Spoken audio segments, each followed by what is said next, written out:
चर्चा करने के लिए आज मौजूद हैं पार्टी के स्पोक्स पर्सन श्रीमती रजनी सेठी जी। उनके साथ हमारे पार्टी के स्पोक्स पर्सन अल्ताफ ठाकुर साहब, मंजूर साहब और साहिल साहब हैं। मैं गुजारिश करना चाहता हूं रजनी सेठी जी को कि वो आज आपके सामने आज प्रेस कॉन्फ्रेंस के माध्यम से अपनी बात रखें। रजनी जी। धन्यवाद साजिद जी। मेरे साथ इस प्रेस कॉन्फ्रेंस में अल्ताफ भाई, साहिल जी और मंजूर जी जो पार्टी के प्रवक्ता हैं जम्मू कश्मीर के। आज की प्रेस कॉन्फ्रेंस का मुख्य मुद्दा जो है वो यहाँ की एनसी सरकार और जो यहाँ पीडीपी ने जो बवाल मचा कर रखा है पूरे जम्मू कश्मीर में, उसके लिए आज हम लोगों को यहाँ पर आना पड़ा। सबसे पहले तो मैं आप सभी मीडिया के भाइयों का और जितनी मेरी बेटियां यहाँ पर मीडिया की है सबका धन्यवाद करना चाहूंगी और सबको मेरी तरफ से नमस्कार। भाइयों, आप सब जानते हैं कि 2014 से लगातार मोदी जी जम्मू कश्मीर को आगे ले जाने के लिए काम कर रहे हैं। उन्होंने ना हिंदू देखा ना मुसलमान, उन्होंने सभी वर्ग के लोगों के लिए काम किया। 2014 के बाद से जम्मू कश्मीर में माहौल भी शांत हुआ है, अमन शांति का माहौल हुआ है, मगर कुछ पॉलिटिकल पार्टीज जो खास तौर से यहाँ काफी सालों से शासन कर रही थी, उनको कुर्सी हिलते हुए दिख रही है, जिस कारण उनके पेट में दर्द हो गई है। एनसी की सरकार और पीडीपी जो यहाँ वजूद में नहीं है, लगातार बयानबाजी करके पूरे जम्मू कश्मीर में माहौल खराब करने का काम कर रहे हैं। चाहे वो हिंदुओं के लिए बयानबाजी करते हैं, चाहे मेरे मुस्लिम बच्चों के लिए करते हैं, मगर मोदी जी जो स्कीम हिंदुओं के लिए लाते हैं वही मुसलमानों के लिए भी लाते हैं। ये उन्होंने दिखा दिया कि आपकी यहाँ की जो राजनीति है वो नहीं चलेगी।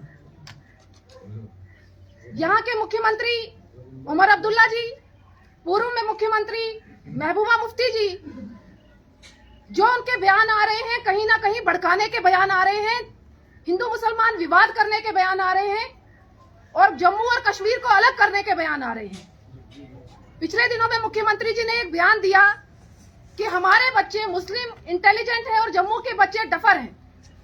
तो कहीं ना कहीं मुझे लगता है ये दोगला बयान देकर उन्होंने जम्मू कश्मीर को बांटने का काम किया है। मैं पूछना चाहती हूँ मुख्यमंत्री जी से, क्या आप एक ही धर्म के मुख्यमंत्री हैं? क्या आप सिर्फ मुसलमानों के मुख्यमंत्री हैं और हिंदुओं के मुख्यमंत्री नहीं हैं? क्यों आप लोगों ने अपने शासनकाल में, जब आप मुख्यमंत्री, आपकी सरकार थी, आपके पिताजी यहाँ पर सरकार में थे, तब भी आपने हिंदुओं के साथ यही काम किया? मुझे लगता है कि कोई भी व्यक्ति नहीं भूला है वो दिन जब आपकी सरकार में यहाँ कश्मीरी पंडितों का पलायन हुआ, जब आपकी सरकार में आप लोग तमाशा देख रहे थे और कश्मीरी पंडित देश के अलग अलग कोने में तबाही की कगार पर खड़ा हो गया। आज ना उनका घर बार है, ना वो कश्मीर आने के लिए तैयार है, क्योंकि आप लोगों ने माहौल ही ऐसा खड़ा कर दिया है। कहते हैं कि हमने बचपन से सुना था कि किसी ने अगर पालतू जानवर पाला होता है, किसी के घर में कुत्ता अगर रखा जाए, कुत्ता भी वफादार होता है अपने मालिक का। उसको मालिक जो खाना देता है, रोटी देता है, पालता है, तो कुत्ता उसी के लिए वफादारी करता है। मुझे लगता है कि ये उनसे भी गए गुजरे हैं, ये खाते हमारे देश का है मगर गुणगान पाकिस्तान का करता है।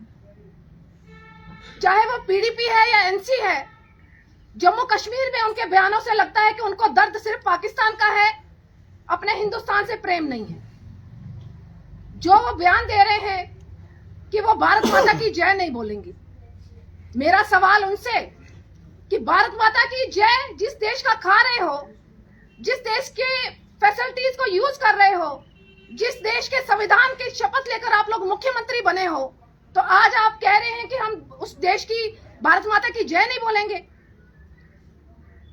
जो मैं लगातार देख रही थी पैनल डिस्कशंस में कि इस्लामिक स्कॉलर्स और मौलवी, यहाँ अलग अलग मौलवी जो हैं, कहीं ना कहीं उनके बयान लगातार आ रहे हैं कि भारत माता हमारे देश से प्यार को बताता है।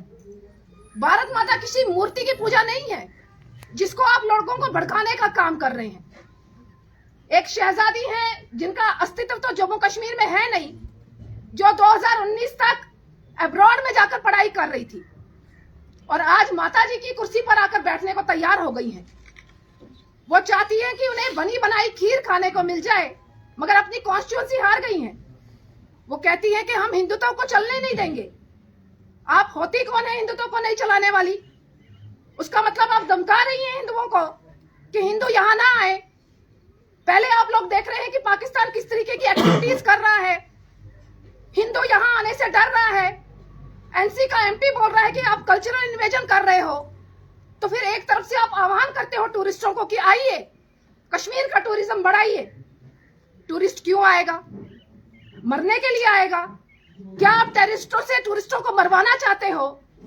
क्या आप हिंदुओं को डराना चाहते हो? मेरा सवाल आपसे है। आप सोच रही हैं कि भाई ये बयानबाजी करके आप जम्मू के लोगों को भड़काएंगी और यहां पर हिंसा फैलाएंगी। मुझे लगता है आप अपने मंसूबों में कामयाब नहीं होंगी।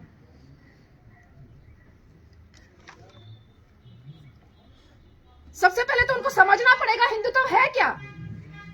मतलब अगर मैं कहती हूं कि मैं हिंदू हूं, उसका मतलब क्या मैं हिंदुस्तानी नहीं हूं? अगर आप मुसलमान है तो क्या आप हिंदुस्तानी नहीं है? हिंदुत्व का मतलब अपने देश से प्यार करना है। हिंदुत्व का मतलब अपने देश की हर वस्तु से प्यार करना है। हिंदुत्व आपने क्या समझा? जो तिलकदारी होता है तो वो हिंदुत्व हो गया? क्या इस्लामिक हिंदुस्तानी नहीं है? क्यों आप लोगों ने मुसलमानों को कट्टरवादी शो कर दिया है? क्यों हर देश के कोने में मुसलमानों को शक की नजर से देखा जा रहा है? क्यों कश्मीर के कुछ कट्टरवादियों के कारण जम्मू भी भुगत रहा है? आज की डेट में जम्मू का भी अगर कोई व्यक्ति बाहर की स्टेट में जा रहा है तो उसको भी शक की निगाह से देखा जाता है, उसकी आईडी चेक की जाती है। उनको लगता है कि जम्मू और कश्मीर एक है। उनको लगता है कि कश्मीर के कट्टरवादी लोगों के साथ साथ जम्मू के लोग भी कट्टरवादी हैं। क्यों ऐसी इमेज जम्मू कश्मीर की बना रहे हो? एक तरफ आप बयान देती हैं कि शॉल वालों को मारा जा रहा है, दूसरी तरफ आप कह रही हैं कि हिंदुत्व को हम चलने नहीं देंगे। जब आप ऐसा बयान देती हैं, कहीं ना कहीं उसका नुकसान उन काम करने वालों लोगों को होता है जो अलग अलग प्रदेशों में अपना शॉल बेच रहे हैं, जो बिजनेस कर रहे हैं। आप तो अपनी आराम की जिंदगी जीकर आई हैं अब्रॉड से। मुझे मुख्यमंत्री जी से सवाल करना है, आप घूमने के लिए बाहर चले जाते हैं, यहाँ पर हिंदू मुसलमान का विवाद चल रहा है, आपका एक भी टिप्पणी नहीं आ रही। आपने क्यों नहीं खंडन किया ऐसे बयानबाजी का कि ये हिंदुत्व बयान हम एक्सेप्ट नहीं करेंगे? क्यों आप चुप्पी साध लेते हैं हिंदुओं के नाम पर? भाजपा लगातार काम कर रही है जम्मू कश्मीर को कैसे आगे बढ़ाया जाए। मेरे भाजपा के कार्यकर्ता कश्मीर में इतने रिस्क में, मेरे प्रवक्ता जो हैं वो यहाँ पर काम कर रहे हैं, लगातार प्रेस कॉन्फ्रेंस कर रहे हैं ताकि लोग जागरूक हों। लोगों को समझना पड़ेगा, कश्मीर के मुसलमानों को समझना पड़ेगा कि आप सिर्फ मुसलमान नहीं हैं, आप मुसलमान के साथ साथ हिंदुस्तानी भी हैं।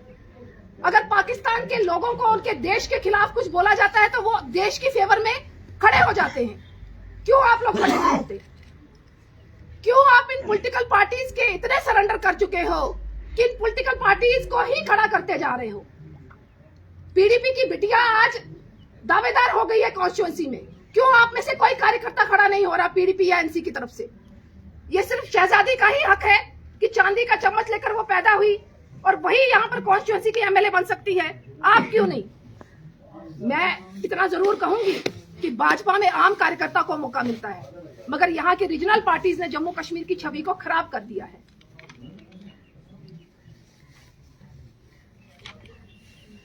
मुझे लगता है जम्मू कश्मीर में टेररिस्टों से ज्यादा नुकसान जो है इन पॉलिटिकल पार्टीज से है। हमें टेररिस्ट अटैक बाद में करेगा, मगर इन बयानों के कारण हमें नुकसान सबसे ज्यादा हो रहा है। आज कश्मीर बिल्कुल अलग हो चुका है। पूरे देश में कश्मीर की आवाम को शक की नजर से देखा जा रहा है। ये मैं नहीं कह रही, ये मीडिया के भाई भी कह रहे होंगे। आप लोगों को लगता होगा कि कश्मीर में ऐसे क्यों हमें शक की नजर देखा जा रहा है, तो कहीं ना कहीं उसकी जो जिम्मेवारी है वो मुख्यमंत्री उमर अब्दुल्ला जी को और महबूबा मुफ्ती को लेनी पड़ेगी। यहाँ पर भड़काने वाले बयानबाजी बंद करनी पड़ेगी। यहाँ हिंदुओं को भड़काने के लिए जो हिंदुत्व को आप कटाक्ष कर रहे हैं, कहीं ना कहीं बंद करना पड़ेगा। जिस दिन जम्मू जाग गया, जम्मू के लोग सड़कों पर आए, ना इल्तिजा जी सड़क पर दिखेंगी, ना मुख्यमंत्री जी सड़क पर दिखेंगे। इसको आप मेरी वार्निंग समझे या जम्मू की जनता की तरफ से एक आह्वान समझे कि सुधर जाइए, वरना जम्मू की जनता आपको सुधार देगी। कश्मीर की जनता मुसलमान बनकर क्यों अपने आप को टिप्पणी के दायरे में खड़ा कर रही है? क्यों वो वोट बैंक के लिए सिर्फ इस्तेमाल हो रही है? क्यों वो सवाल नहीं कर रही? एनसी से सवाल करने चाहिए उनको कि 1.5 साल हो गया आपको सरकार बनाए हुए। 1.5 साल में आप लोगों ने क्या किया? यहाँ मेन मुद्दा जो है इस समय ड्रग्स का मुद्दा है। कश्मीर में नशा 3 गुना बढ़ गया है। मुख्यमंत्री जी के मैनिफेस्टो में था कि वो वार फुटिंग में ड्रग्स को रोकेंगे। क्यों उन्होंने कोई कदम नहीं उठाया? 1.5 साल से उन्होंने कश्मीर के रोजगार के लिए 1 लाख नौकरियों का वादा किया था। क्यों उन्होंने युवाओं को रोजगार नहीं दिया? मेरा सवाल इन सभी पार्टी से है और मेरा निवेदन आप कश्मीर की जनता से हाथ जोड़कर जाग जाइए। कश्मीर तबाह हो जाएगा इन लोगों के वोटों के कारण, इन लोगों की कुर्सियों के कारण, और आप लोगों के हाथ में कुछ नहीं रहेगा। मैं यहाँ के डीजी को, अपने होम मिनिस्टर सर को और भारत सरकार से निवेदन करना चाहूंगी, यहाँ जो भी एंटी नेशनल एक्टिविटीज हो रही हैं या बयानबाजी हो रही है इन पॉलिटिकल पार्टीज के द्वारा, इन पे कड़ी से कड़ी कार्रवाई हो, इनके खिलाफ FIR दर्ज हो और इनको सलाखों के पीछे रखा जाए, ताकि लोगों को एक मैसेज जाए कि ऐसी बयानबाजी करके हम हिंदू मुसलमान विवाद खड़ा नहीं कर सकते। आप सबका बहुत बहुत धन्यवाद। जय हिंद, जय भारत। रजनी जी, आपने अभी जो यहाँ पर तफसीली बयान दिया, उसमें लग रहा है कि कहीं ना कहीं आप जम्मू और कश्मीर को स्प्लिट करने जा रहे हैं। उसमें रिसेंटली MLA जो आपके श्यामलाल शर्मा है, उन्होंने भी कुछ इसी तरह का बयान दिया था कि जम्मू को अलग स्टेटहुड मिलनी चाहिए। तो उस पर आप क्या कहेंगे? देखिए, लगातार NC की सरकार में जम्मू के साथ भेदभाव हुआ है। ये मैं नहीं कह रही, ये जम्मू की जनता कह रही है, ये भाजपा नहीं कह रही, ये आम आवाम कह रही है। अभी सरकार बनने के बाद भी वो सिर्फ मुसलमानों की बात कर रहे हैं, जम्मू की जनता की बात नहीं कर रहे। मेरा मुसलमान भाई जम्मू में भी रहता है, उन्होंने हिंदुओं को नालायक बताया। उन्होंने कहा जो स्टूडेंट्स एग्जाम में क्लियर नहीं हुए, कहीं ना कहीं डफर स्टूडेंट्स थे। मेरा कहना यह है कि जम्मू की जनता दुखी है। अगर कहीं इनकी सरकारों में फंड आता था तो वो कश्मीर में मैक्सिमम चला जाता था, जम्मू में कम मिलता था। आप जम्मू जाइए, देखिए अपनी आंखों से, कश्मीर से निकलिए बाहर। जम्मू में टूरिज्म की प्लेसेस को बढ़ावा नहीं दिया गया इनकी सरकारों में। आज जम्मू की जनता सवाल कर रही है, हमें आपके साथ रह के फायदा क्या? ये जम्मू की जनता का इमोशनल फीलिंग है। भाजपा कभी नहीं चाहती कि जम्मू और कश्मीर अलग हो। हम कभी नहीं चाहेंगे कि जम्मू और कश्मीर अलग हो, क्योंकि हमने बहुत शहादतें दी हैं कश्मीर को पाने के लिए। ये स्टेटमेंट तो बीजेपी के MLA नहीं दिया है। जी बिल्कुल, जम्मू को उनका अलग स्टेटमेंट है, पार्टी की कोई स्टेटमेंट नहीं आई है, ये उनका पर्सनल स्टेटमेंट है। मगर पार्टी जो चाहती है, कश्मीर के लिए हमने एक विधान, एक निशान, एक प्रधान, वो हम लोगों ने शहादतें दी हैं। उन शहादतों को हम भूलेंगे नहीं। कश्मीर और जम्मू एक है, उसके लिए हम लोग काम कर रहे हैं। रजी जी, नेशनल गेम्स होने वाली है, इसमें अंडर 14 क्रिकेट टीम जो है उसमें भी कहीं ना कहीं डिस्क्रिमिनेशन जो है बीजेपी का दावा है हो रहा है, क्योंकि मैक्सिमम प्लेयर्स जो है वो मुस्लिम्स है और कश्मीर से बिलोंग करते हैं। क्या इस पर बीजेपी आगे कटाक्ष करेगी, इसको हाई करेगी पॉलिटिकली? देखिए, हम हिंदू मुसलमान ना करके, मुझे लगता है मेरिट पर अगर बच्चे सिलेक्ट हो तो ज्यादा अच्छा है, क्योंकि मुसलमान भी मेरे बच्चे हैं और हिंदू भी मेरे बच्चे हैं, चाहे कश्मीर के हैं या जम्मू के हैं। मगर कहीं ना कहीं जब आप भेदभाव करते हैं, उसका मतलब जम्मू किसी भी फील्ड में आगे नहीं है।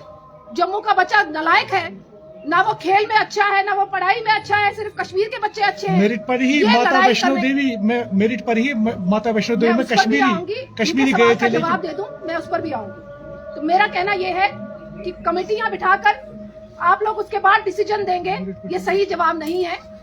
उसको तुरंत उस पर एक्शन करिए, तुरंत कैंसिल करिए। जो भी गलत हो रहा है भेदभाव जम्मू के साथ, उसको सही करने की कोशिश करिए।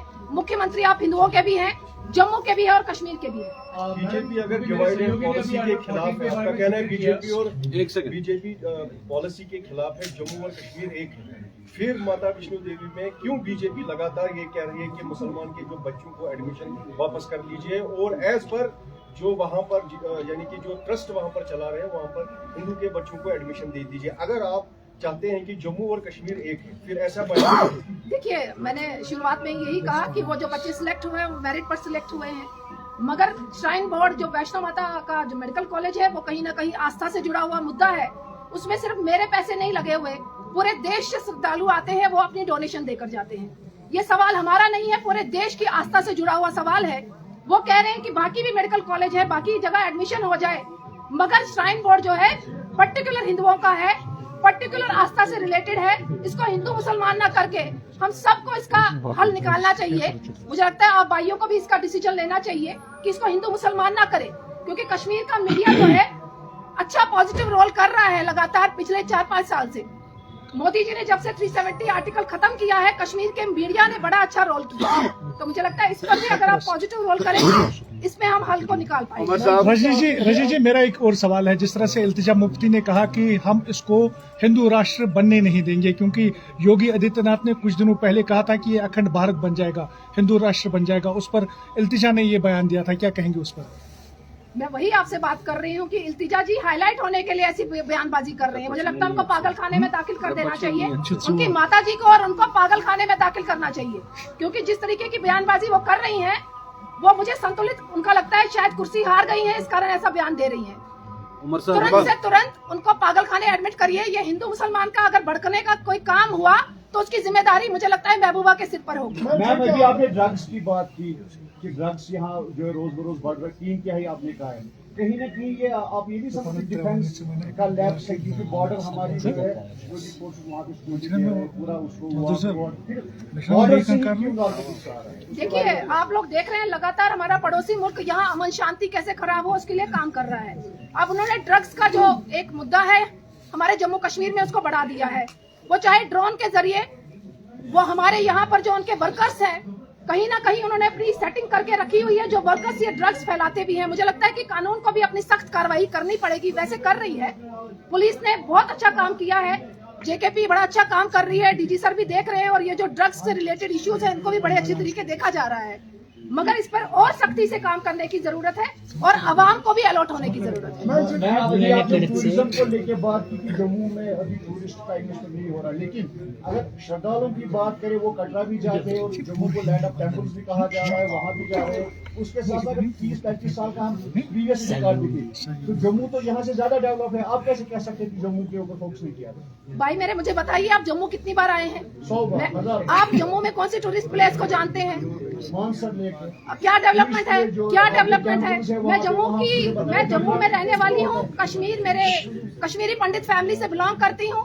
मैं जानती हूँ कि जम्मू में कोई डेवलपमेंट नहीं हुई इनकी सरकारों में। जम्मू में भेदभाव के बगैर कुछ नहीं हुआ। एनसी ने लगातार जम्मू के साथ भेदभाव किया है और आज भी वही कर रही है। मैम एक सवाल मेरा सवाल कोऑर्डिनेटेड है, क्योंकि आपने कहा कि जम्मू में डेवलपमेंट नहीं होती, लेकिन वहीं पे आपने कहा कि जो अंडर 14 जिस तरह से मेरे सहयोगी बता रहे थे सिलेक्शन का मामला जो उठा, क्या आप जानती हैं कि जहाँ पे प्रैक्टिस होनी चाहिए, ट्रेनिंग होनी चाहिए, वहाँ पे उनके प्रैक्टिस के लिए कोई सेटअप नहीं है, क्योंकि आप खुद कह रही हैं कि वहाँ पे डेवलपमेंट नहीं हुई है, और वहीं पे उस अनडेवलपमेंट की वजह से वहाँ के बच्चे अगर इस सिलेक्शन में नहीं हुए तो मेरिट का कहाँ पे प्रॉब्लम आता है, उस कैलिबर की कहाँ पे बात आती है, जबकि सिचुएशन डेवलपमेंट नहीं है। आप खुद बोल रही हैं कि डेवलपमेंट नहीं है। देखिए आप दो चीजों को साथ जोड़ रहे हैं, आप दो चीजों को साथ जोड़ रहे हैं। मैं टूरिस्ट प्लेसों की बात कर रही हूँ कि टूरिज्म को बढ़ावा देने डेवलपमेंट की बात सुन लीजिए, मैं आपसे बता रही हूँ टूरिज्म को बढ़ाने के लिए उन्होंने कुछ नहीं किया। दूसरी बात, इस समय जो स्पोर्ट्स मिनिस्टर है वो एनसी के हैं, उन्होंने 1.5 साल में क्या किया जम्मू कश्मीर के लिए वो भी बता दें। क्या उन्होंने स्पोर्ट्स को बढ़ाने के लिए क्या अलग किया? मैं कहूँ कि जम्मू के बच्चे वहाँ पर प्रमोशन मिल रही है, अपने बच्चों में जो कैलिबर है वो कर रहे हैं। जम्मू की जनता जो कर सकती है वो कर रही है, मगर सरकार की तरफ से जो होना चाहिए वो नहीं हो रहा। मेरा सवाल सरकार से। बहुत बड़ा विषय है, बहुत शुक्रिया। बाकी देश के अलग राज्यों में इस वक्त काम कर रहे हैं, उनको सताया जा रहा है, लेकिन बीजेपी की ओर से कोई उस पर। पहले आपका सवाल जो है वो हिमाचल वालों से पूछिए, हिमाचल में सबसे ज्यादा वारदातें हो रही है। वहाँ कांग्रेस की सरकार है, भाजपा ने लगातार हमारे होम मिनिस्टर सर ने ऑर्डर जारी किया है कि ऐसी कोई घटना ना हो, मगर आपके यहाँ के नेताओं के बयानों के कारण आपके बिजनेसमैन को नुकसान हो रहा है, ये आपको समझना पड़ेगा। थैंक